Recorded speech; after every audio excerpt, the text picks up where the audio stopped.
Assalamu alaikum, welcome to Times of Ummah. Today's first news update is coming from Russia, where Russia immediately responded to the United States sanctions that were imposed by the Joe Biden administration, including expelling 10 diplomats from the United States. Russia said it would expel 10 diplomats and take other retaliatory moves in a tense showdown with Washington. In response to the United States sanctions, Russia Foreign Minister Sergei Lavrov said on Monday Moscow will add 8 United States administration officials to its sanctions list and move to the restrict and stop the activities of United States non-government organizations from interfering in Russian politics. Lavrov told reporters, "We will respond to the measures in tit-for-tat manner. We will ask 10 United States diplomats in Russia to leave the country." Their viewers, Russia will also move to deny the United States embassy the possibility of hiring personnel from Russia and third countries as support staff. But for the United States, it could affect everyone from drivers and cleaners to analysts and other individuals who may be working in United States diplomatic missions in Russia. So that could potentially make life difficult for the Americans in Russia.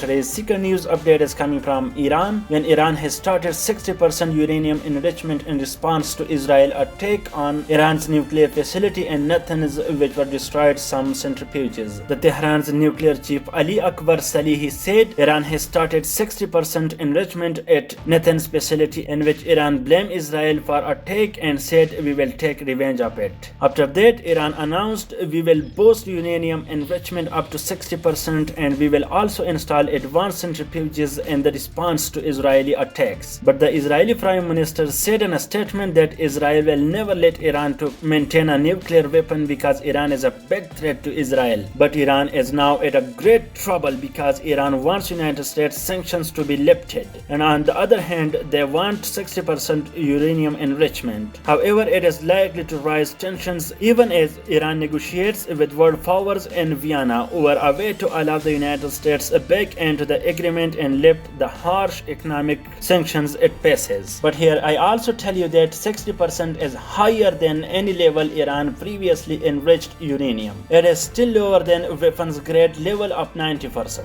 And Iran had been enriching up to 20%, even that was a short technical step to weapons grade. But the deal limited Iran's enrichment to 3.6%. And 60% is highest level of Iran's uranium enrichment that Iran has ever done.